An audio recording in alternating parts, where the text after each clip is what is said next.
Assalamualaikum warahmatullahi wabarakatuh. Hai anak-anak, bagaimana kabarnya? Mudah-mudahan kalian dalam keadaan sehat walafiat, tidak kurang sesuatu apapun. Pada percobaan kali ini, kita akan membahas tentang pemanasan global, yaitu bab 5 semester 2. Pernahkah kalian mengamati perubahan musim yang terjadi akhir-akhir ini? Dalam pelajaran IPS, kalian ketahui bahwa bulan Mei hingga September di Indonesia berlangsung musim kemarau, dan bulan Oktober hingga April berlangsung musim penghujan. Akan tetapi beberapa tahun terakhir ini perubahan musim di negara kita tidak dapat diprediksi lagi. Terkadang bulan Mei di Indonesia masih turun hujan, dan di bulan November di Indonesia masih berlangsung musim kemarau. Adapun yang lebih menakjubkan lagi, peristiwa tersebut tidak dapat diprediksikannya. Musim ini tidak hanya terjadi di Indonesia saja, akan tetapi terjadi juga di negara-negara lain di dunia. Nah, pernahkah kalian mendengar berita turunnya salju di Arab? Berita munculnya matahari ketika musim salju di Tiongkok. Mengapa hal ini dapat terjadi? Apakah yang akan terjadi pada bumi kita? Ternyata peristiwa tersebut berkaitan erat dengan perubahan iklim di dunia. Perubahan iklim tersebut terjadi karena adanya perubahan lingkungan. Tidak dapat dipungkiri lagi bahwa perubahan lingkungan terjadi sebagai akibat dari aktivitas manusia. Maha Besar Allah yang telah menciptakan alam dengan keseimbangannya. Oleh karena itu, marilah kita belajar dengan sungguh-sungguh serta berusaha untuk melestarikan alam sebagai wujud ketakwaan kepada Allah Subhanahu wa taala, agar kita menjadi manusia yang cerdas dan peduli terhadap semua ciptaan Allah. Pembahasan untuk hari ini adalah tentang pemanasan global. Di sini kita akan mengetahui istilah-istilah penting dalam pemanasan global, yaitu efek rumah kaca, terus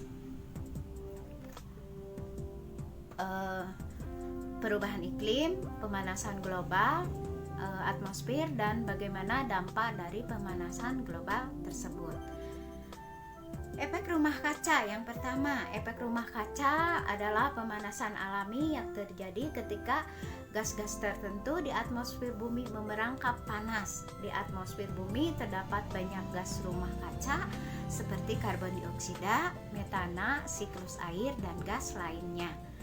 Karbon dioksida, siklus air, dan gas-gas rumah kaca lainnya di atmosfer adalah transparan untuk radiasi matahari, namun mampu menangkap dan menyerap cahaya yang memancar ke bumi. Radiasi yang sebagian diserap akan direfleksikan kembali ke bumi. Dalam keadaan normal, jumlah radiasi panas yang diserap dengan yang direfleksikan kembali adalah sama.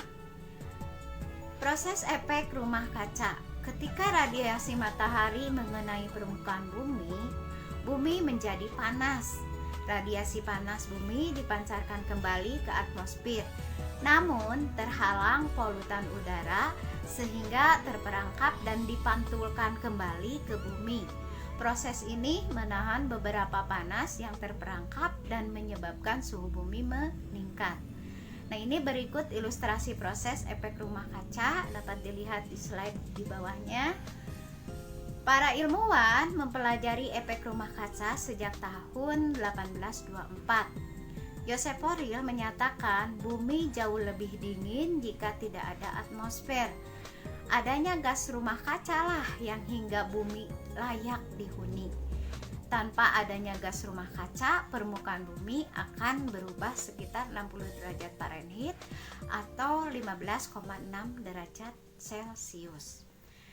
Nah, pengertian pemanasan global. Pemanasan global adalah peningkatan suhu rata-rata atmosfer bumi dan lautan secara bertahap, serta perubahan yang diyakini secara permanen mengubah iklim bumi. Penggunaan bahan bakar fosil, penebangan dan pembakaran hutan untuk pengalihfungsian menjadi lahan pertanian, pemukiman dan industri menyumbangkan karbon dioksida ke atmosfer dalam jumlah banyak. Meningkatnya konsentrasi gas-gas rumah kaca seperti karbon dioksida mempengaruhi kadar panas bumi.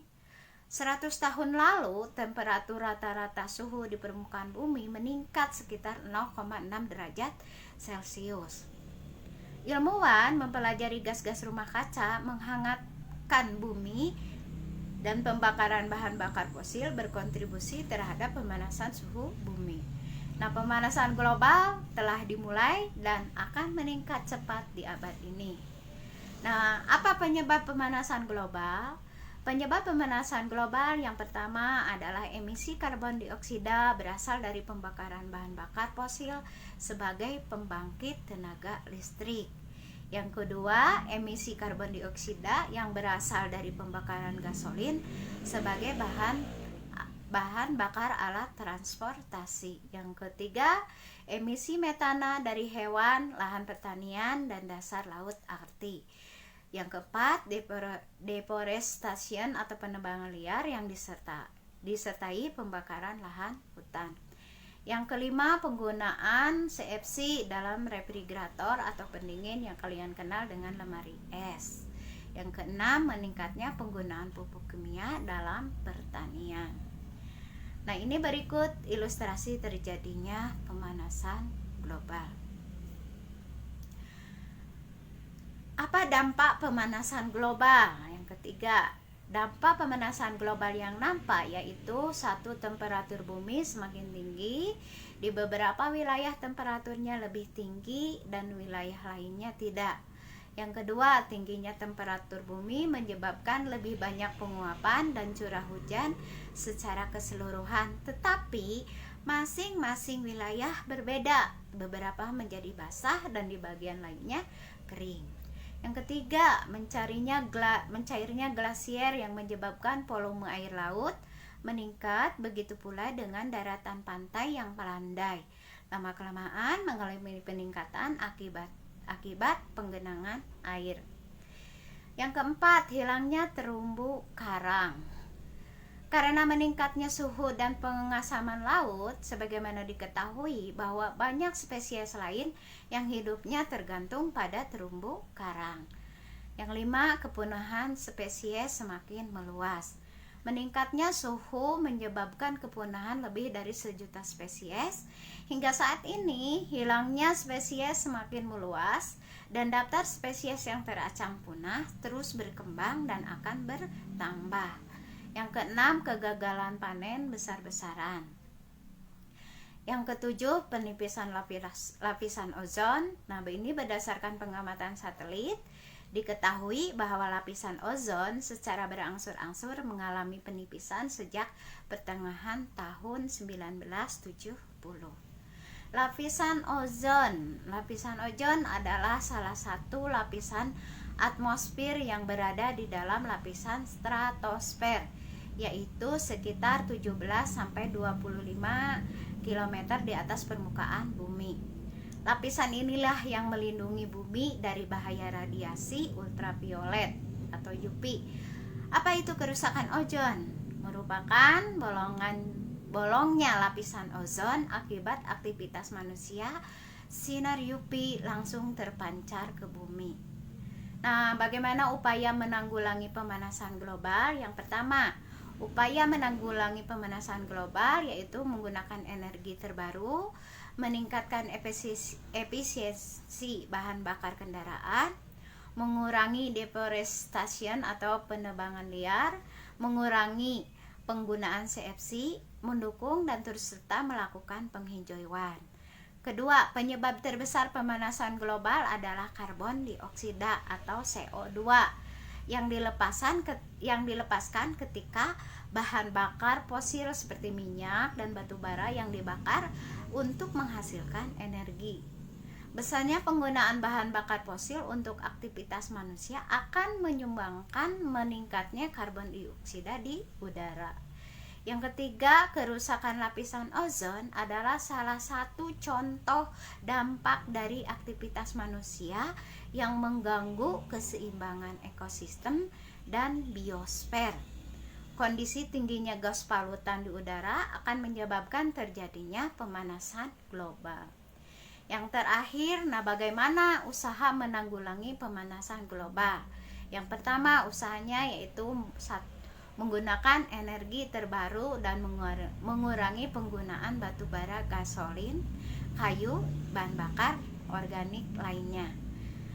2. Meningkatkan efisiensi bahan bakar kendaraan, mengurangi deforestation atau penebangan liar. 3. Mengurangi penggunaan produk-produk yang mengandung CFC dengan menggunakan produk-produk yang ramah lingkungan. 4. Mendukung dan turut serta pada kegiatan penghijauan. Nah, anak-anak, untuk bab pemanasan global bab 5 pada semester 2 ini kita akhiri pada hari ini. Nah, untuk materi selanjutnya kita akan bertemu lagi di minggu depan. Untuk itu, Ibu akhiri dengan Assalamualaikum warahmatullahi wabarakatuh. Tetap semangat, jaga kesehatan.